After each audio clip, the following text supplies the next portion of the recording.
నమస్తే. ఇన్నాళ్ళు నన్ను సపోర్ట్ చేస్తూ, ఎంకరేజ్ చేస్తూ మీ ప్రేమని నాకు అందిస్తున్న ప్రతి ఒక్కరికి కృతజ్ఞతలు. అలాగే ఈ వీడియో కూడా ఖచ్చితంగా మీకు ఉపయోగపడుతుంది. లైక్, షేర్ అండ్ సబ్స్క్రైబ్ చేసి మీ సపోర్ట్‌ని నాకు అందించండి. అలాగే ఈ వీడియో పట్ల మీకున్న అభిప్రాయాన్ని కామెంట్ సెక్షన్‌లో కామెంట్ చేసి తెలియజేయండి. ఇప్పుడు వీడియోని చూద్దాం. నమస్తే. Welcome to our channel. నేను పద్మిని. యూట్యూబ్ అనే మహాసముద్రంలో ఎంతో మంది యూట్యూబర్స్. కొంతమంది మనల్ని నవ్విస్తారు, కొంతమంది మనల్ని ఆలోచింపజేస్తారు, కొంతమంది మనకెన్నో కొత్త విషయాల్ని నేర్పిస్తారు, కొంతమంది మనల్ని ఇన్స్పైర్ చేస్తారు. ఈరోజు మనతో పాటు ఒక అద్భుతమైనటువంటి వ్యక్తి ఉన్నారు. One of my favourite YouTubers అని చెప్పుకోవచ్చు.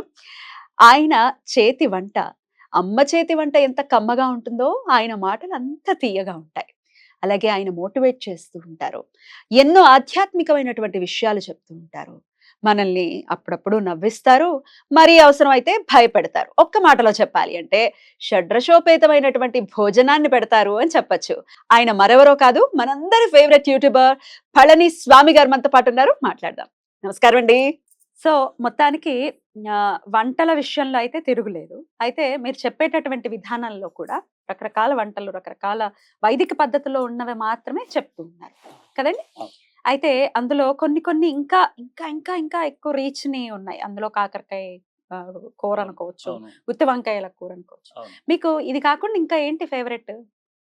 గోంగూర కాకుండా పనసపొట్టు కూర ఆవ పెట్టింది ఖచ్చితంగా ఆవపడాలి, ఇంగు పడాలి, ఉమ్, ఏరి తగ్గకూడదు. ఉమ్, ఏరి తగ్గినా దాని అందం ఉండదండి. ఉమ్, పనసపొట్టు కూర అంటే నాకు బహుప్రియం. ఉమ్, అలాగే వంకాయ మెంతికారం పెట్టినటువంటి కూర, ఉమ్, దోసావకాయ. ఉమ్. అసలు పెళ్లిళ్లలో మన ఇంట్లో ఏ శుభకార్యం జరిగినా 100%. దోసావకాయ పక్కన జత ఏమిటని అడగనే కందిపొడి. కందిపొడి, అవును. అవును. ఈ రెండు. అలాగే వంకాయ పులుసు పచ్చడి. అది వంకాయ పచ్చడి అంటే మన పక్కన ఎంత ఇష్టం అండి. అవునండి. కాల్చేసి పచ్చడి చేస్తారు. పచ్చడి చేస్తారు. పచ్చి పచ్చి. అది వంటను ఎలా చేయాలంటేనండి మక్కువతో చేయాలి. అవును. యా. అంటే మక్కువ అనే పదం కొంతమంది పిల్లలకి ఇప్పుడు అర్థం కాకపోవచ్చు. ఇష్టం పెట్టుకుని చేయాలి, మనసు పెట్టుకుని చేయాలి. ఒక్కొక్కసారి కొత్తగా అభ్యాసం చేసుకున్నప్పుడు వంట పాడవడం సహజమే. అయినప్పటికీ కూడా అది వచ్చేందుకు వదిలిపెట్టకూడదు. నిజంగా అది కనుక తయారు చేసుకున్నామంటే ఒక ఆదరం వేసుకున్నా 1కి 4 సార్లు కలుపుకుని శుభ్రంగా అన్నం తినేయచ్చు. అంతేనండి. 100%. 10 రకాలు ఉండక్కర్లా. ఒక ఆదరమైనా కరెక్ట్. రుచికరంగా. అందుకే దంతసీరి ఉండాలి. తినేవాడు దంతసీరి ఉండాలి. మా అమ్మ కూడా అదే దంతసీరి ఉంది కనుక గోంగూర పచ్చడి నాకు దక్కింది.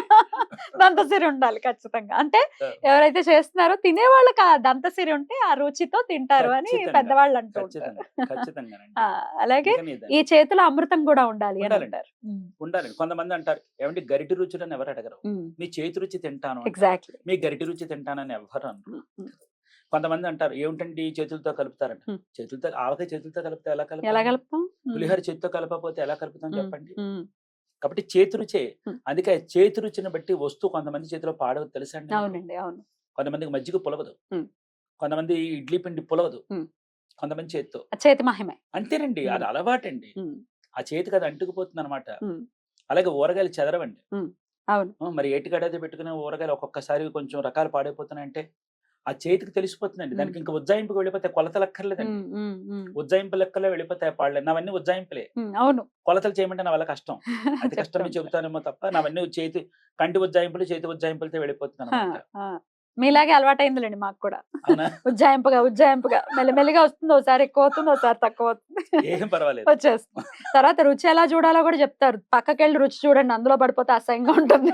ఇలాంటివి అంతే కదా ఎవరికైనా. అయితే ఎవరైతే మనం ఇదివరకు రోజుల్లో చూసుకుంటే అతిథి లేకుండా భోజనం చేసేటటువంటి పరిస్థితి ఉండేది కాదు. ఇవాళ రేపు అతిథి వస్తే ఓడి వీడి మొహం అంటే ఇప్పుడు ఎందుకు వచ్చాడు అని తిట్టుకునే పరిస్థితి ఉంది. అందుకే రకరకాల కష్టాలు కూడా ఉన్నాయి. డెఫినెట్ గా లైఫ్ స్టైల్ మారిపోయింది. సో అన్నం వండేటప్పుడు రకరకాల జాగ్రత్తలు ఖచ్చితంగా తీసుకోవాలి. స్టవ్ దగ్గరికి వెళ్తున్నాం అంటే సాక్షాత్తు అక్కడ అగ్ని ఉన్నాడు అంటే ఈశ్వరుడు ఉన్నాడు అక్కడ. స్నానం చేయకుండా, మొహం కడుక్కోకుండా, నైటీలు వేసేసుకుని వంటలు చేయటం, దానికి గౌరవం లేకుండా చేయటం అనేది జరుగుతుంది. దానివల్ల వచ్చేటటువంటి దుష్ప్రభావాలు ఏంటి? అలాగే అతిథులకి పెట్టేటప్పుడు ఇప్పుడు మీరు చాలా సందర్భాల్లో చెప్పారు, ఇలా నోటితో రుచి చూసి చేయి కడుక్కొని వచ్చే మళ్ళీ గరిట పట్టుకోవాలి ఇత్యాది విషయాలు చాలా చెప్పారు మీరు. సో ఇంటికి ఎవరైనా వచ్చినప్పుడు ఎలా మనం వంట చేసి పెట్టాలి? అసలు నిత్యం కూడా మనం ఇంట్లో ఎలా వంట చేసుకోవాలి సార్? చెప్పండి సార్. చెప్తాను. ఇప్పుడు ఏంటంటే కాలమాన పరిస్థితుల్లో ఉద్యోగాలని, వ్యాపకాలని అవన్నీ ఇవన్నీ వెళ్ళిపోతున్నాయి. కానీ ఏంటంటే మడి సాగకపోయినా పర్వాలేదు, కానీ ఉన్నంతలో కాస్త విధానాన్ని పాటిస్తే చాలు. తడిపారేసిన బట్ట కట్టుకోవడం. ఆ బట్ట కట్టుకునేదే కాస్త తడిపారేసిన బట్ట మడిగా కట్టుకోవడం, దేవుడికి దీపారాధన చేసుకుని పాత్ర అలంకరణ ఖచ్చితంగా ఉండాలి. అవునా?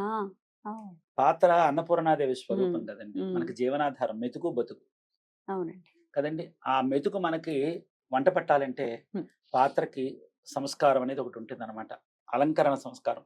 దాన్ని ఆరాధ్యంగా మనం పెట్టుకుని ఆ పాత్రకు అలంకరణ చేసుకుని మన ఇష్టదైవాన్ని ప్రార్థన చేసుకుని దాని మీద వంట వండుకుని ఆ వండే గిన్నెని కొంతమంది ఏమిటంటారంటే, ఏమంటే మహానైవేద్యాలు మా ఇంట్లో ఆనవాయితీ లేదండి అంటుంటారు. దేవుడికి నైవేద్యం పెట్టడం ఆనవాయితీ, పెద్దవాళ్ళకి అన్నం పెట్టడానికి విధాయకం ఏమిటి చెప్పండి? కరెక్ట్. అన్నం తినడానికి ఆనవాయితీ ఉందిగా మనకి కదండి. ఇప్పుడు పెద్దవాళ్ళు ఉంటారు, వాళ్ళకి పెట్టి మనం తింటాం. కరెక్ట్. పసిపిల్లలు ఉంటారు, వాళ్ళకి పెట్టి మనం తింటాం. దేవుడు మనకి పెద్ద, మన ఇంటి యజమాని. దేవుడికి నీవు పెట్టడానికి సాగుబడిన నాడు పెట్టు, సాగుబడిన వాళ్ళు దండం పెట్టు. అంతే తప్ప ఇవాళ పెట్టానుగా ప్రతి నెల ప్రతిరోజు దానికోసమే కూర్చుంటాడని మాత్రం అనుకోవడానికి లేదు. ఈ అన్నం గిన్నె ఈ పొయ్యి పక్కన పెట్టే బదులు అది తీసుకొచ్చి దేవుడి మందిరం దగ్గర పెట్టు. ఇక్కడికి అక్కడికి పెద్ద దూరం ఏముంది? అయితే భావన మారుతుంది, ప్రసాదం అవుతుంది కదండి. ఇది ఇక్కడ అన్నం, అక్కడికి వెళితే అమృతం. అప్పుడు ఆ మెతుకు మీద అరే మనం ఈ మెతుకును వృధా చేయకూడదు అనేటటువంటి ఒక భావన, జిజ్ఞాస కలుగుతుంది, ఖచ్చితంగా. భావన ఖచ్చితంగా కలుగుతుంది. అవునండి. ఈ అటు పెట్టడం, నువ్వేం వండుకున్నావనే తర్వాత విషయం, కానీ వండుకునేదేదో ప్రతిదీ ఆయన దగ్గర పెడితే ఆ గిన్నె పళంగా పెట్టేయచ్చు అంటారా? పెట్టడమే. ఈ స్టీల్ గిన్నెలో వండాము, లేకపోతే సెవెన్ గిన్నెలో ఏదైనా వండాము, కానివ్వండి. పెట్టేయండి. ఏమండి మనం పాత్ర నెంచడానికి వెళ్ళేది, ఎవరి ఇంట్లో ఏది సామర్థ్యం ఉందో దాన్ని పెట్టుకుంటాం. అంతేనండి, అంతే. దాన్ని తీసుకొచ్చి అక్కడ పెట్టు, ఈ పెట్టేది అక్కడ పెట్టు. నువ్వు ఏ దేవుడినైనా నమ్ము, నువ్వు పెట్టేది అక్కడ పెట్టు. దానివల్ల అవుతుంది, నువ్వు వండుకున్న పదార్థానికి అది అమృతం ఆపాదించబడుతుంది భగవంతుడి యొక్క దృష్టి చేత. దీనికి ఆచారం అక్కర్లే, ఆచరిస్తే ఆచారం, ఆచరించకపోతే అనాచారం. దీనికి పెద్ద వ్యత్యాసం ఏమీ లేదు. ఇది అక్కడ పెట్టామనుకో భావన పెరుగుతుంది. నువ్వు ఏదైనా చెయ్యి, అది అల్పాహారం చేస్తావు, ఏం చేస్తావు, పాత్రకు అలంకరణ చేయటం. మనం వంట చేసేటటువంటి ఆ అగ్నిహోత్రుడికి కాస్త మట్టి పొయ్యిలు అనుకోండి, కాస్త రంగవల్లి చేసుకుంటాం. లేదనుకోండి గ్యాస్ స్టవ్లు అనుకోండి, ఇంత పసుపు ఇంత విభూది రాసి బొట్టెట్టుకుని ఉన్న దాంట్లో నిప్పులు గడకక్కర్లేదు, అలా అని ఉన్నది మానక్కర్లేదు. ప్రతిరోజు స్టవ్ ని కడుక్కుని కాస్త ముగ్గు పెట్టి, ఎలాగో చాలా మంది చేస్తారు, పసుపు రాసి బొట్టు పెట్టేసుకుని చేసుకుంటాం. ఏదైనా కానీ అది కొంచెం అదే విధంగా చేసుకుంటే దానివల్ల ఏమవుతుందంటే మన వెనకాల వాళ్ళకి మనం సంపాదించే సంపాదన వల్ల వచ్చినటువంటి ఆ కష్టార్జితాన్ని ఏ విధంగా దాన్ని భాగ్యంగా తీసుకోవాలో అర్థమవుతుంది. వాళ్ళకి అర్థం కావడం కోసమైనా మనం ఆచరిస్తే బాగుంటుందని నా అభిప్రాయం. ఖచ్చితంగా అండి. చాలా అంటే వెళ్ళాలి మళ్ళీ మనం పూర్వపు లైఫ్ స్టైల్‌లోకి వెళ్తే తప్ప, ఇప్పుడు మనం చూస్తున్నాం ఎక్కడ చూసినా సమస్యలు, సమస్యలు, సమస్యలు. ఇవి తప్ప ఇంకోటి లేదు. ఇదివరకు కూడా ఉండేవి సమస్యలు. కానీ ఇదివరకు ఆదుకోవడానికి మనుషులు ఉండేవారు దగ్గరగా. ఇప్పుడు ఎవరు లేరు. మనుషులు కూడా లేక డిప్రెషన్ అనేది ఎంత పెనుభూతంగా మారిందో మనందరికీ తెలుసు. వయసుతో సంబంధం లేకుండా అందరూ డిప్రెషన్ అండి బాధ అనిపిస్తుంది. మరి మనిషి లేకపోతే డిప్రెషనే కదా వస్తుంది. రైట్. ఇక అతిథి విషయంలో కూడానండి, ఇది కూడా ఒకసారి చెప్పేసేయండి. వంట విషయంలో చాలా మంది ఈ వెల్లుల్లిపాయలు, అల్లం వెల్లుల్లి పేస్ట్ చేసుకుని ఖచ్చితంగా వంటల్లో ఇంక్లూడ్ చేసుకుంటూ ఉంటారు. మరి అది కూడా పెట్టచ్చా స్వామివారికి? పెట్టచ్చండి. పెట్టచ్చా? పెట్టచ్చండి, పెట్టచ్చు. ఉల్లిపాయ పెట్టచ్చా? పెట్టచ్చండి. ఎందుకంటారమ్మా మీరు గమనించండి, మనం మహాలయ అమావాస్య, పోలాల అమావాస్య అని మనకు ఉన్నాయి. భాద్రపద మాసంలో వస్తుంది మహాలయ అమావాస్య. శ్రావణ మాసంలో వచ్చేటటువంటిది పోలాల అమావాస్య చేస్తూ ఉంటాం. మన ఇళ్లలో కొంతమంది ఆచరించకపోవచ్చేమో, కానీ మా అమ్మగారు, మా మామగారు వీళ్ళందరూ మాకు చెప్పినటువంటి విధానాలు ఆ రోజున ఉల్లిపాయ వేసినటువంటి పదార్థాన్ని నైవేద్యం పెట్టడం అంతవరకు వెళ్ళారు. ఇప్పుడు చూడండి, ఇంట్లో పిల్లలకు కానీ పెద్దలకు కానీ పొంగు చూపినప్పుడు చద్ది నైవేద్యం పెడతామని చెప్పి అమ్మగా దండం పెట్టుకుంటాం. చద్ది నైవేద్యం అంటే కూడా కొంతమందికి తెలియకపోవచ్చు, సందర్భం చెప్పేస్తాం. మనం ఆ రోజు ఏం చేస్తామంటే మಣ್ಣీళ్ళు పట్టుకుని పొద్దు నుంచి సాయంత్రం దాకా ఏమీ తినకుండా మడిబట్ట ఆరేసేసుకుని సాయంత్రం దీపాలు పెట్టిన వేళ దేవుడికి దండం పెట్టుకుని ఎసరు పడేస్తారనమాట. వాళ్ళు మొక్కుకున్న ఎసరు, కొంతమంది తవుడు, కొంతమంది సోలడు, కొంతమంది సేరు, అంటే పావు కేజీ, అర కేజీ, 1 కేజీ బియ్యాన్ని బట్టి పాత్రకు అలంకరణ చేసి అన్నం వండేసేసి చల్లారిపోయిన తర్వాత దాని మీద ఏం చేస్తారంటే పెరుగు చుక్క వేస్తారు. పాలు పెరుగు వేసేసి తోడు పెట్టేసేసి అందులో అంత ఉల్లిపాయ వేసేసి వాసి కట్టేసేస్తారు.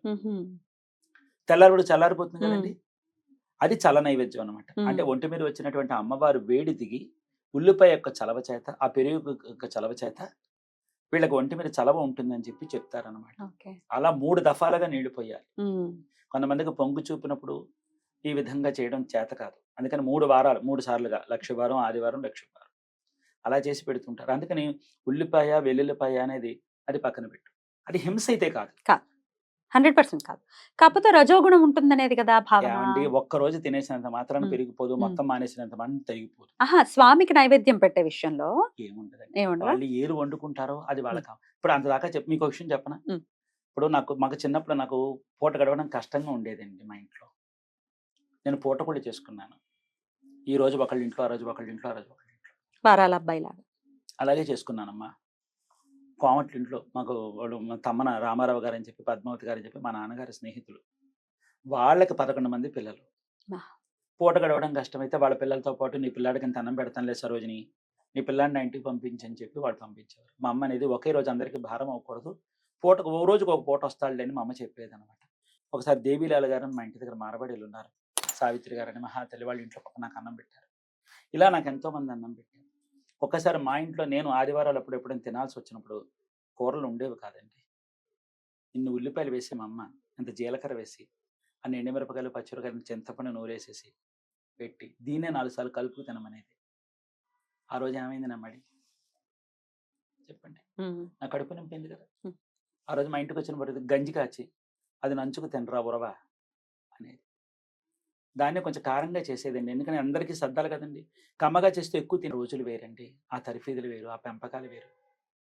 ఎలా తట్టుకున్నారండి? అంటే అమ్మగారు ఏం నేర్పారు? ఇప్పుడు కష్టం వస్తే చలించిపోతున్నారు. అసలు చిన్న కష్టం కూడా రాకూడదు పిల్లలకి అని తల్లిదండ్రులు ఔట్ ఆఫ్ లవ్. అదంతా ప్రేమే. మా పిల్లల సంతోషంగా ఉండాలని అనుకోవటం ప్రేమే. కానీ కష్టం నేర్పాలి గదా పిల్లలకి. నేర్పకపోతే అవును. రేపొద్దున పెద్దయ్యాక వాళ్ళు విలవిల్లాడిపోతారు కష్టం వస్తే. చాలా చాలా కృతజ్ఞతలండి. నమస్కారం. నమస్తే.